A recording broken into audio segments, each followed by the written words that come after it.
Están aquí reunidos con nosotros, que tuvieron chance de estar en la ciudad y disfrutar de la ciudad sin tanta gente, ¿no? Eso es lo que me gusta a mí de la ciudad, de lo que es en fin de año y Semana Santa. Uno puede disfrutarla, y lo que uno hace a veces 3 horas o 2 horas y media para ir a algún lado, ahorita lo hace uno en media hora, ¿no? Muy rápido. Bueno, vamos a dar gracias a Dios por el día de hoy y por su enseñanza. Señor bendito, gracias te doy por haber traído a cada uno de mis hermanos aquí, por sus familias, por sus seres queridos.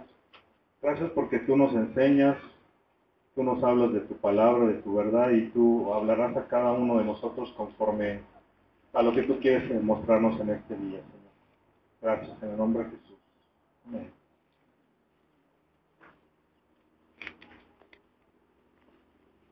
Yo creo que es importante para todos nosotros como creyentes recordar lo que en estos días que estamos pasando se celebra por tradición, por costumbre.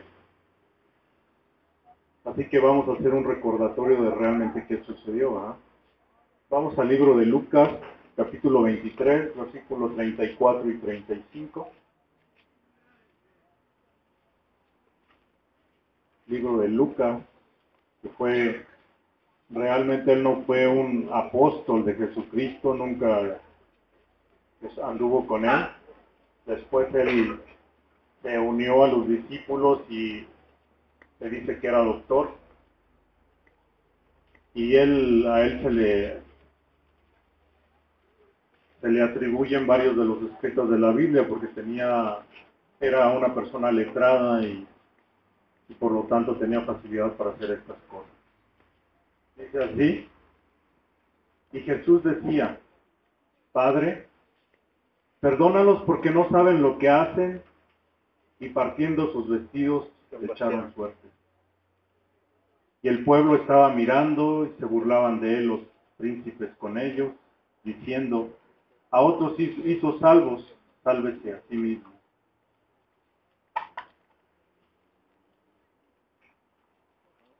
Todos sabemos que en estos últimos días se ha celebrado la muerte de Jesús. Nosotros como cristianos celebramos no la muerte, sino la resurrección y la vida de Él, porque Él se levantó y resucitó y está vivo. Y eso es lo que nos puede diferenciar entre el resto de los grupos religiosos, porque ellos siguen pensando que Jesús sigue clavado en la cruz. Es increíble que después de casi más de 2000 años de historia, el mundo se mueve y gira alrededor de las enseñanzas, de la guía de una persona que murió hace 2000 años. Y si tú te pones a reflexionar y a pensar, seguramente vas a decir, bueno, ¿cómo es posible que pudo causar tanto impacto en la sociedad, en la humanidad, las enseñanzas de una sola persona? Cuando seguramente si nos ponemos a revisar la historia del hombre en los diferentes países, en los diferentes continentes, vamos a encontrar personas que tienen cosas similares o atributos similares. Y sin embargo nunca se les ha adorado, se les ha dado tanta adoración como se le ha dado a Jesús. ¿Por qué? ¿Qué fue lo que causó este hombre en el mundo que lo transformó, lo cambió y sigue cambiando vidas? Porque te cambió a ti, me cambió a mí y va a cambiar a todavía algunas de las personas que sigan viniendo. Aquí o en otra congregación, en otro estado, en otro lugar, Él sigue cambiando y transformando vidas. ¿Por qué? Porque no se quedó clavado en la cruz. Porque lo bajaron, lo pusieron en una tumba y después su tumba estuvo vacía porque resucitó al tercer día. Porque es una persona viva con la cual tú puedes hablar, con la cual tú puedes tener una comunicación, puedes llorar, alabarle, gozarte con Él. Pero el mundo se quedó congelado en una idea, en una forma de pensar, y no han querido transformarla, no han querido conocer al Dios verdadero. Podemos ver en los carros, en los retrovisores de los autos, que algunos traen una cruz colgada. Tal vez tú en algún momento conoces a alguien que trae un crucifijo en su pecho, en su cuello, o en algunas casas sigue habiendo crucifijos. En algunos libros, hay muchos lugares donde sigue todavía la cruz presente. Pero debemos de saber que para los primeros cristianos, estoy hablando de los primeros 3 siglos, ellos nunca tuvieron una cruz, no hay evidencias de que ellos adoraran una cruz. ¿Por qué? Si nos ponemos a revisar la historia, vamos a ver que la cruz era un método de castigo, era una forma de castigar, de humillar a una persona que no había aceptado algunas cosas o había hecho una falta de acuerdo a la ley de su tiempo. Y se les castigaba. Y era el castigo más horrible en ese tiempo, y aún algunos historiadores y gente conocedora en el día de hoy dice que sigue siendo uno de los castigos más terribles para cualquier persona. ¿Por qué? Si ustedes han visto ahorita en los programas que suelen pasar en estas fechas, que hablan de cómo era el castigo que se llevaba a cabo, previo a que fuera crucificado, era golpeado y azotado con un látigo. Su carne era desgarrada en las espaldas, por lo tanto sufría de sangre, venía a ser desangrado, los golpes, tal vez sufría alguna quebradura de hueso, no sabemos, pero era realmente terrible. Se dice que el método de la cruz es un castigo antiguo que se llevaba a cabo en Babilonia con los asirios, los griegos, los romanos lo seguían practicando. Se habla que incluso en alguna guerra entre griegos y romanos, uno de los emperadores crucificó a 6,000 personas para que los vieran, de la gente que habían agarrado durante la guerra. Y los romanos también crucificaban cientos de gente para que toda la gente los viera cómo era la crueldad, y para que se sometieran y no causaran revueltas y se comportaran de acuerdo a la ley de ese tiempo. En el tiempo de Jesús era lo mismo, porque los romanos eran los que tenían la propiedad en Jerusalén, en Israel, en la Tierra Santa de hoy. Y ellos gobernaban en ese tiempo. Y previo a que Jesús pasara toda esta situación de su crucifixión, hubo varias revueltas y los romanos crucificaban a los judíos que estaban en contra del imperio romano, los crucificaban. Entonces era normal algo en su tiempo, y Jesús sabía perfectamente de qué se trataba la crucifixión. Sabía que era algo difícil, doloroso, cruel. Era algo tremendo. Pero los primeros cristianos nunca adoraron la cruz. Se ha visto en las catacumbas de la Roma antigua, los que están debajo de la ciudad, que los símbolos que se utilizaron los primeros cristianos era el famoso pez, los que vemos por ahí a veces en algunos logotipos, en los autos que venden en algunas partes. Eso era lo que utilizaban ellos, por eso ahorita se utiliza. La cruz no era realmente para ellos algo que honrar, porque ellos sabían, entendían de qué se trataba la cruz, que era un significado de castigo. Fue hasta el siglo III, durante el reinado de Constantino III, que fue el emperador que se convierte al cristianismo, y después todo el mundo se viene a recibir, a acercarse a Dios, a creer en el cristianismo, que se instituye la adoración de la cruz. Pero a lo que voy es que en este tiempo, al igual que en los tiempos pasados, no sabemos realmente el significado de la cruz. Nos vamos por la costumbre, por la tradición, por lo que dicen, por lo que nos enseñaron, pero nunca nos hemos cuestionado un poquito realmente qué significado tenía la cruz en aquel entonces. Por eso es importante que nosotros conozcamos y entendamos, para que nos acerquemos y entendamos mejor la obra redentora de Jesús en nuestras vidas y por qué tuvo que morir. Todo tuvo un propósito y una razón, y él sabía perfectamente a qué tenía, por lo que tenía que pasar. Todos probablemente han visto una película que es La Pasión, una película que fue controversial en su momento, que no la querían exhibir.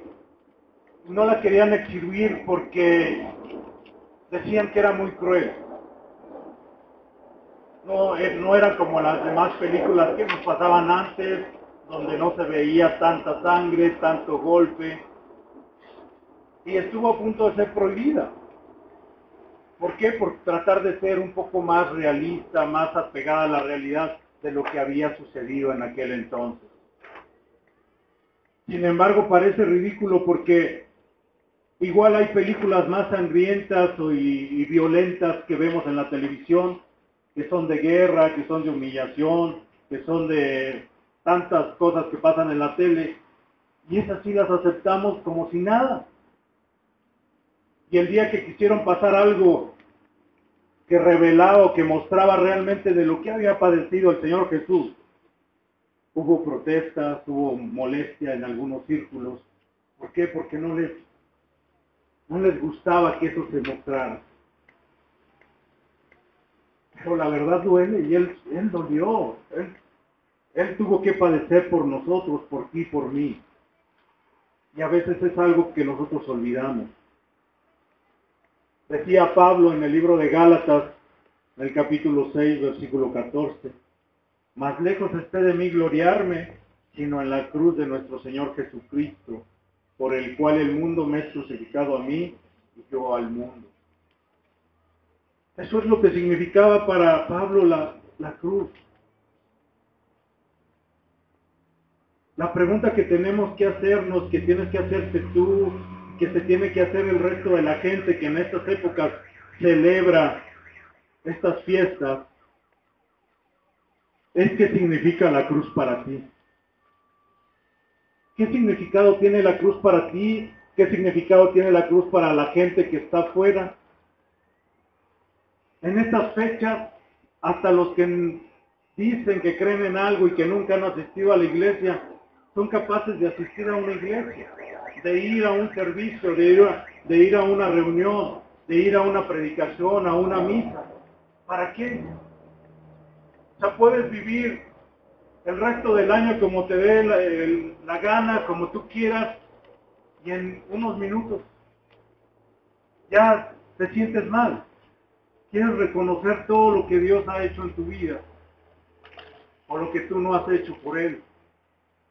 Por eso la pregunta que Dios nos hace en esta mañana es la cruz en la que Jesucristo fue crucificado. ¿Qué significado tiene para ti?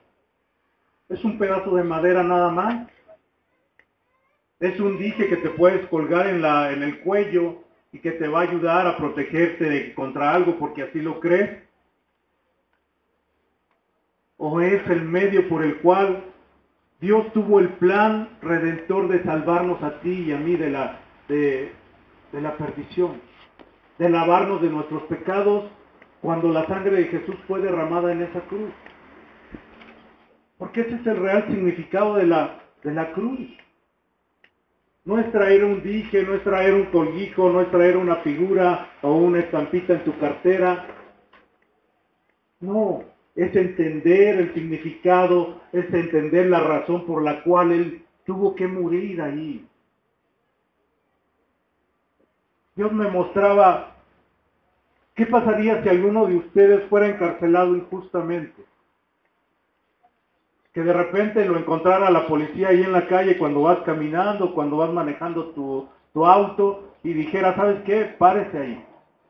Y vámonos, usted está acusado porque mató o robó o hizo tal cosa y vámonos al bote. Y tú sabes perfectamente que no es cierto porque no lo has hecho. y de repente vas a dar con un montón de gente en el reclusorio y encerrado en una cárcel bajo las rejas. Y tú seguramente gritarías de desesperación que tú eres inocente, que tú no has hecho nada, que te dejen libre. ¿No es verdad? Tal vez dirías, yo necesito un abogado, quiero un abogado. ¿Sabes lo que Jesús dijo cuando estaba en la cruz? Señor, perdónalos porque no saben lo que hacen. Eso fue lo que dijo por ti, por mí, por tus hijos, por tus papás, por tus parientes, por tus vecinos, por toda la humanidad. Señor, perdónalos porque no saben lo que hacen.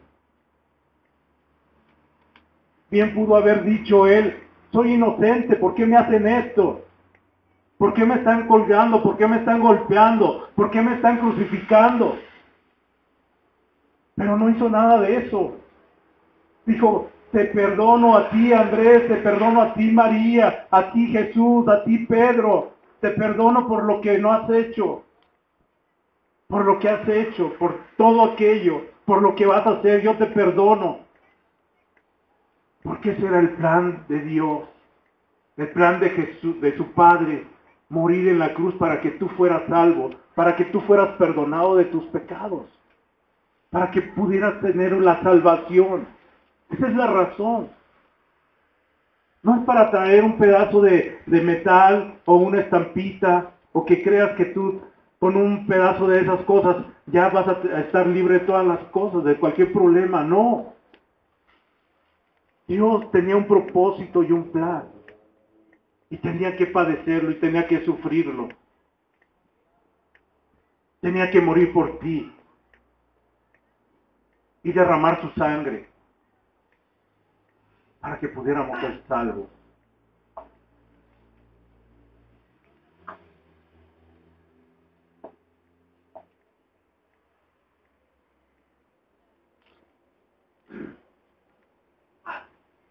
Cuando sintamos en nuestro corazón que no queremos orar, que estamos endurecidos, que ya no queremos alabarle, que ya no queremos leer la Biblia, que ya no queremos ir a una reunión, que ya nos sentimos desfallecer o que ya no creemos, es bueno recordar lo que Jesús ha hecho por ti. Es bueno recordar lo que Él ha hecho por nosotros y tomarlo y retomarlo. Volverlo a vivir y a revivir. Porque fue a través de eso que Él nos ha dado vida. Lucas 9, 22 al 24.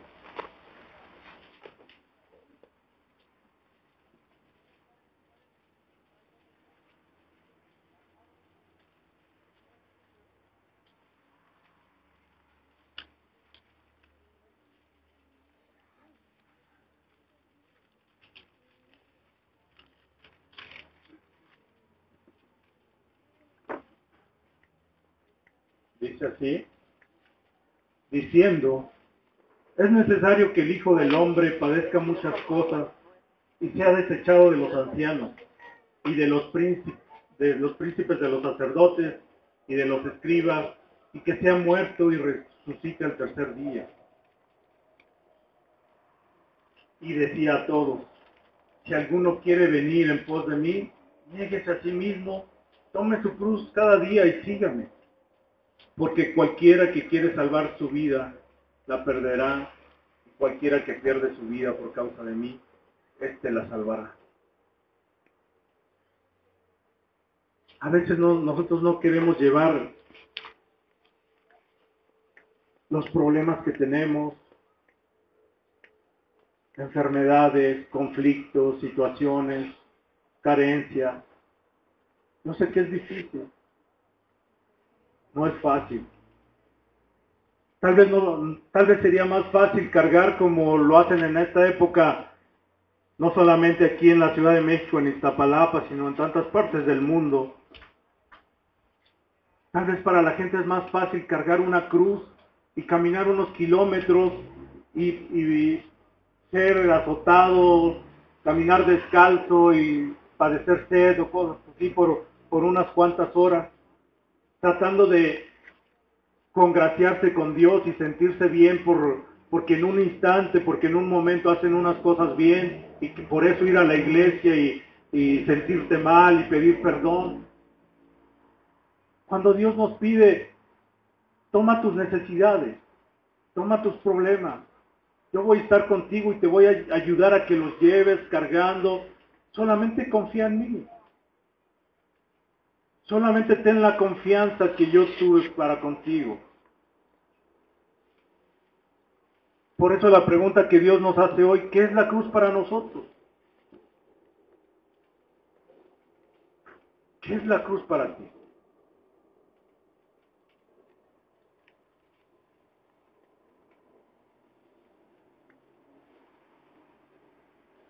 Tú sabes que cuando una persona está en un momento de crisis difícil, emocional, físicamente o intelectualmente, es cuando sale a relucir su verdadera naturaleza. Si a ti te ponen a prueba en una situación muy difícil, por decir algo, de repente tuviste un accidente y atropellaste a alguien, ahí se va a ver realmente quién es Andrés. ¿Te vas a quedar a ayudar a la persona o te vas a ir? ¿Vas a huir? ¿Vas a tratar de esconderte? O si tenemos una enfermedad, vamos a estar sufriendo, quejándonos, o vamos a tratar de soportar y buscar una solución, acudir al doctor, acudir a Dios.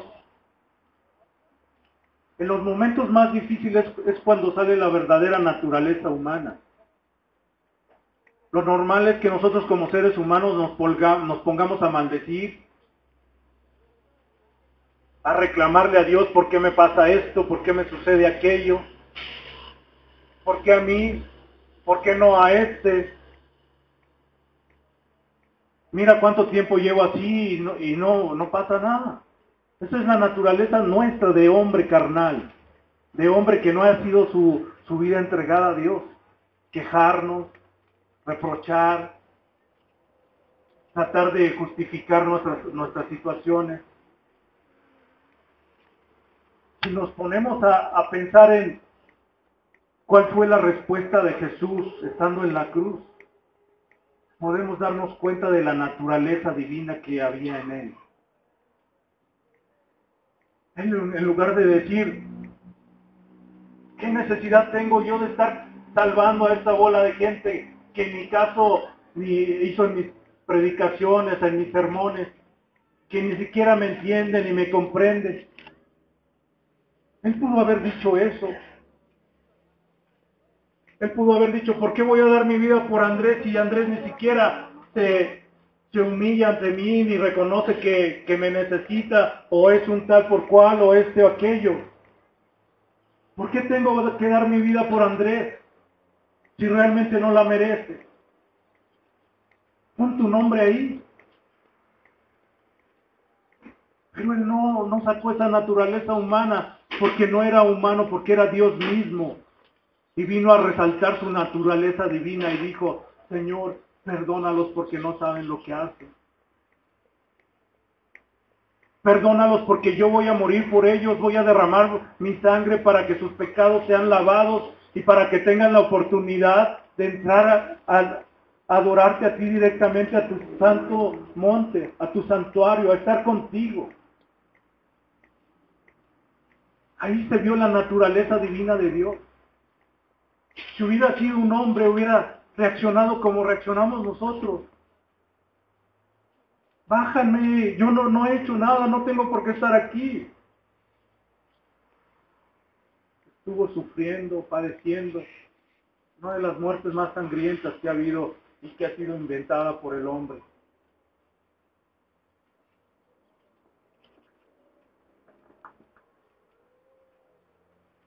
Mateo 27, versículo 46.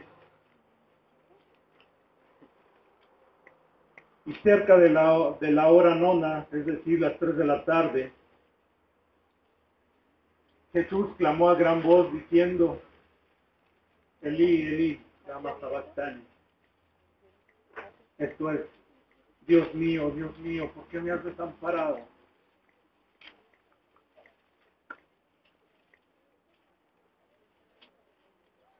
Imagínense él tener que clamar a Dios y decirle, Señor, ¿por qué me dejas? ¿Por qué estoy solo? ¿Por qué no me ayudas? ¿Por qué no me apoyas? ¿Por qué no me bajas de aquí? Ve que ni siquiera te están agradeciendo lo que estamos haciendo por ellos. Ve que ni siquiera te reconocen el sacrificio.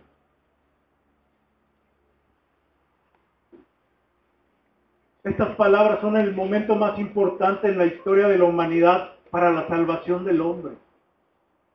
Porque gracias a ellas tú y yo tenemos la oportunidad de ser redimidos, de ser salvos, de ser limpiados, de ser justificados delante del Padre y poder acercarnos a Él y glorificarle y exaltarle y tener un poquito de acercarnos a la gloria de Dios.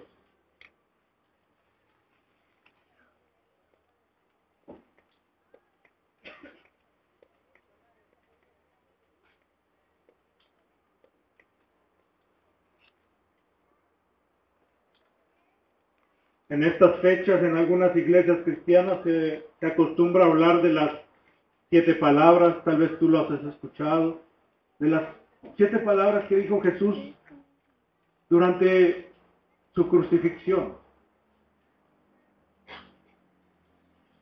Ciertamente el 7 es un número importante en la Biblia, es un número de cumplimiento, la semana tiene 7 días, en el Antiguo Testamento hay 7 nombres de Dios, en 7 días hizo Dios la creación y el séptimo descansó.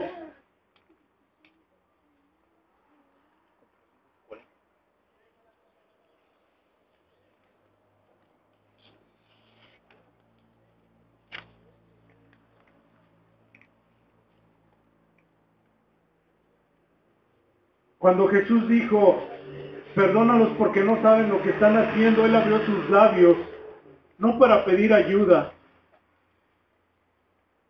sino para darnos la salvación a nosotros, para darnos la salvación a aquellos que se acercan a la cruz y le piden perdón y reconocen sus faltas y le reconocen a Él como Señor y Salvador.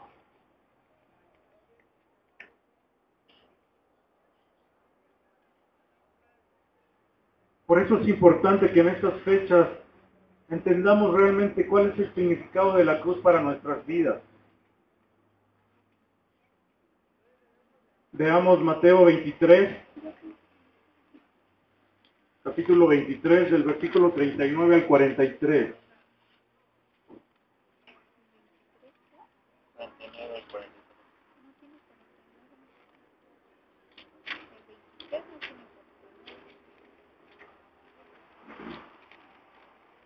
Jesús fue llevado a una muerte con 2 criminales. Y la multitud se burlaba de él. ¿Qué mayor humillación pudo haber sido esta?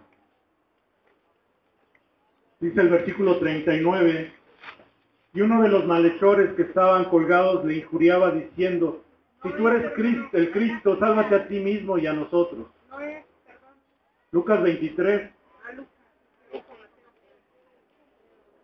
Lucas capítulo 23, versículo 39 al 43. Y uno de los malhechores que estaban colgados le injuriaba, diciendo, si tú eres el Cristo, sálvate a ti mismo y a nosotros. Respondiendo el otro, le reprendió, diciendo, ¿ni aún tú temes a Dios estando en la misma condenación? Nosotros a la verdad justamente padecemos, porque recibimos lo que merecieron nuestros hechos, mas ningún mal ha hecho. Y dijo a Jesús, acuérdate de mí cuando venga en tu reino.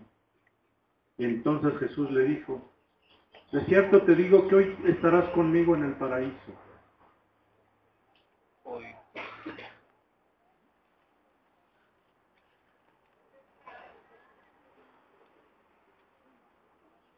Este segundo ladrón No, no tuvo tiempo de diezmar.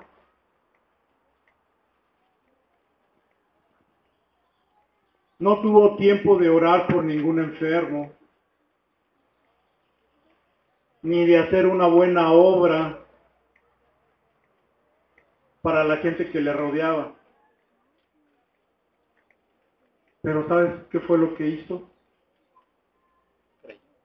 Escuchó las palabras de Dios y lo reconoció como su Señor y Salvador.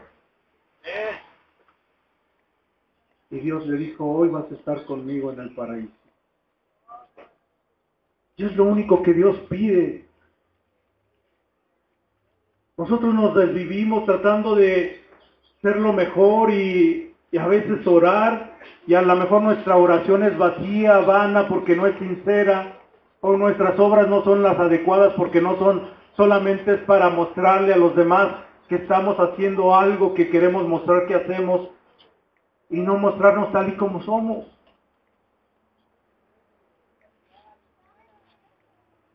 Queremos guardar las apariencias. Llegamos el domingo a la reunión y siempre nos sentamos en el mismo lugar, sabemos el mismo lugar donde nos sentamos. Y si alguien por casualidad llega nuevo y te lo gana, ya le echaste mal ojo porque, ay no, ese era mi lugar. O llegas y ya sabes dónde estacionarte o a qué hora venirte o a qué horas vamos a acabar para ir a hacer otras cosas. Y a veces le dedicamos tan poquito tiempo a Dios, tiempo de calidad, tiempo efectivo, tiempo sincero. Ve al ladrón. El ladrón no tuvo que venir todo el año a la iglesia, a reunirse, a estar sentado escuchando una predicación. No tuvo que estar orando o aparentando orar. No tuvo que pretender leer la Biblia, sino que en su corazón dijo, yo creo y te reconozco como Dios. Y es lo que Dios pide de cada uno de nosotros. No pide grandes cosas, no pide grandes sacrificios. Nos cuesta trabajo orar una hora. A lo mejor con un minuto sincero y de calidad es suficiente para Él. A lo mejor dar una moneda de corazón a alguien que lo necesita es suficiente. Dios no quiere grandes sacrificios. Quiere que lo hagas de corazón, con sinceridad, con amor, para que sientas, para que entiendas lo que Él hizo por nosotros. O tal vez podemos ser como el otro ladrón y decirle, pues si es cierto que eres Dios, pues sáname. Si es cierto que eres Dios y todopoderoso, pues necesito tu trabajo. Mira que tengo problemas. ¿Cuál es nuestra actitud delante de Dios cuando tenemos situaciones difíciles? Es lo único que pide, reconócelo como tu Dios. Reconócelo como tu Señor y Salvador. Acéptalo, invítalo a entrar a tu corazón. No necesitas golpearte como en Tasco, o ir y cargar una cruz como en Iztapalapa, o en Filipinas. Abre tu corazón e invítalo a entrar y dile, Señor, perdóname por todo lo que no he hecho. Te reconozco como mi Señor y Salvador. Te reconozco que tú derramaste tu sangre para ser limpio, para ser digno de estar en tu presencia.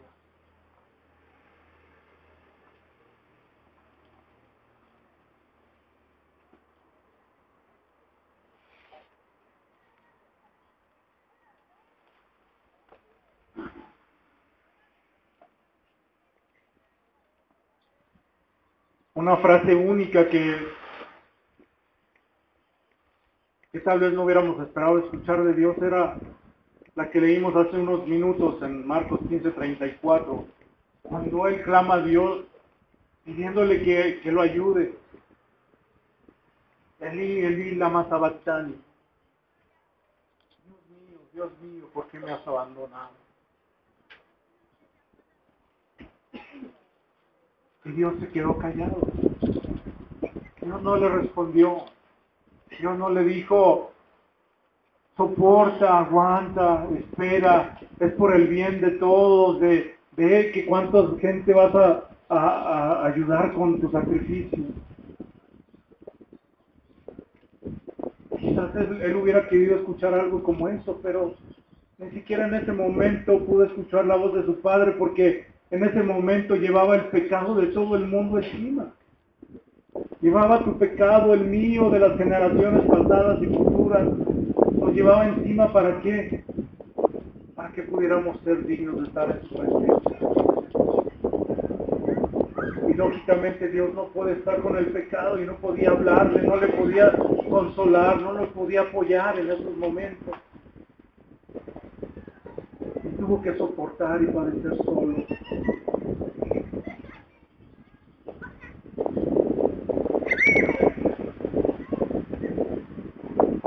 Podrías pensar que en ese momento su padre le dio la espalda, pero no. Era necesario que él pasara por eso.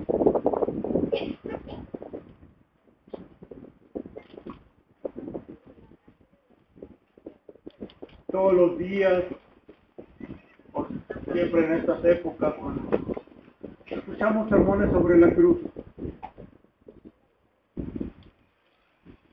escuchamos de que Jesús fue crucificado ahí, y muchos se quedan hasta ahí nada más en que fue crucificado. Se les olvida que resucitó, que fue levantado de entre los muertos, y que gracias a Él ahora somos salvos.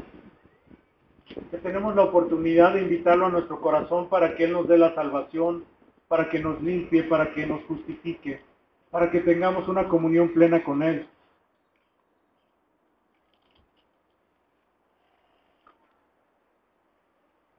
Cuando Jesús fue crucificado, hace 2000 años, tu historia cambió. Y yo no estoy diciendo la historia del mundo, sino la tuya. La tuya cambió. Porque en el momento en que tú le has aceptado como Señor y Salvador, tú tienes la oportunidad de convivir con el Rey de Reyes y el Señor de Señores, y escucharle y convivir con Él y platicar,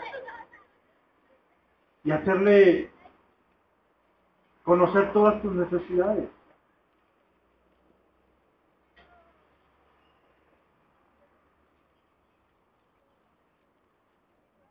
A veces oramos en automático.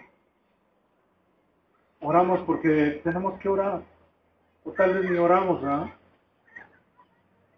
Venimos a la iglesia porque tenemos que venir y no por recibir una enseñanza, no por escuchar la palabra de Dios, no por ver que Dios me muestra y por orar por los hermanos, convivir con los hermanos. Nos olvidamos que es importante quebrantarnos delante de Él y reconocer que aún nos falta mucho para llegar a su estatura.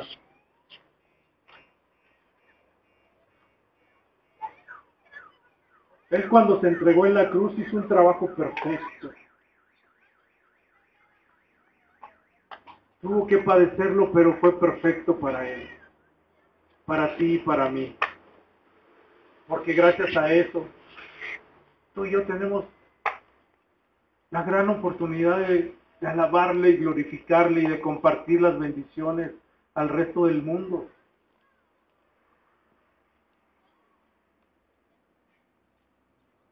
Yo no sé cuánto tiempo tienes de haber aceptado al Señor en tu corazón. O tal vez realmente todavía no lo has aceptado ni invitado a tu corazón. Pero te quiero decir que tú tienes chance, como esos dos presos que estuvieron con Él en la cruz, de decidir entre si le injurias o entre si lo aceptas como Señor y Salvador. Porque Él cuando murió, murió por toda la humanidad. En su cruz dice la palabra de Dios que pusieron un letrero en los tres principales idiomas de aquel tiempo, que era en griego, en latín y en hebreo, para que todos los que se acercaran por ahí supieran que Él era el Rey, que era el Rey de los judíos y era el Señor de señores. Y en este tiempo tenemos esta palabra, que es la Biblia, la que nos dice que Él está esperando a que tú te acerques a Él. No importa si tienes 30, 40 años de conocerlo, o si eres mayor de edad, o si eres un joven. Dios tiene algo hermoso para ti. Dios tiene algo maravilloso para cada uno de nosotros, siempre y cuando estemos dispuestos a acercarnos a Él y a invitarlo a que Él entre en nuestro corazón y sea el Señor de señores en nuestras vidas.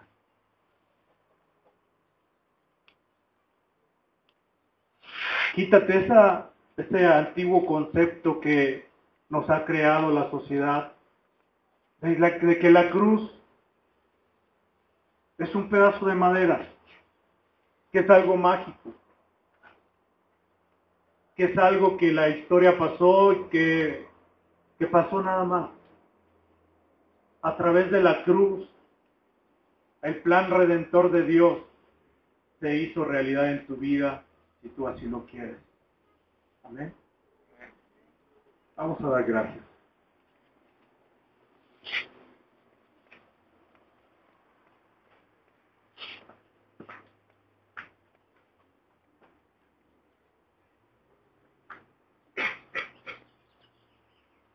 ¿Recuerdas cómo era tu vida antes de conocer a Jesús?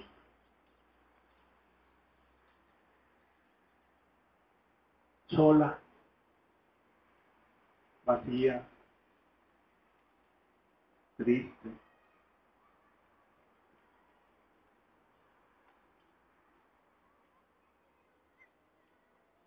Dios ha cambiado todo eso y lo va a cambiar, si lo quiere. No te resistas. Deja que Dios entre en tu corazón, te llene de su amor, de su paz, de su tranquilidad, de su salud, de sus provisiones. Porque maravillosas son las obras que hace el Señor para cada uno de aquellos que lo reciben como su Señor y Salvador. Gracias, Padre, por esta mañana. Gracias por tu enseñanza. Gracias porque la cruz fue eso, solamente un medio para que tú nos dieras la salvación. Gracias porque tú no te quedaste ahí clavado, sino que resucitaste, Señor. Que por cada gota que derramaste, por cada golpe que sufriste, tú tomaste mis pecados, mis faltas, y tú me has hecho hijo acepto delante de tu presencia, Padre. Invítalo a entrar en tu corazón. No importa que tengas muchos años de conocerlo. Dile, Señor, quiero que entres todos los días en mi corazón. Que renueves el pacto que yo he hecho contigo. Que me enseñes a andar en tus mandamientos y en tus estatutos. Que me enseñes a valorar tu sacrificio y a ser un verdadero testigo tuyo, Señor. Te reconozco como mi Señor y Salvador y reconozco que tú has lavado con tu sangre mis pecados para hacerme un hijo tuyo, Señor. Quiero estar en tu presencia todos los días, dándote gloria y dándote honra y reconociéndote como Señor y Salvador. Gracias, Señor. Que Dios les bendiga.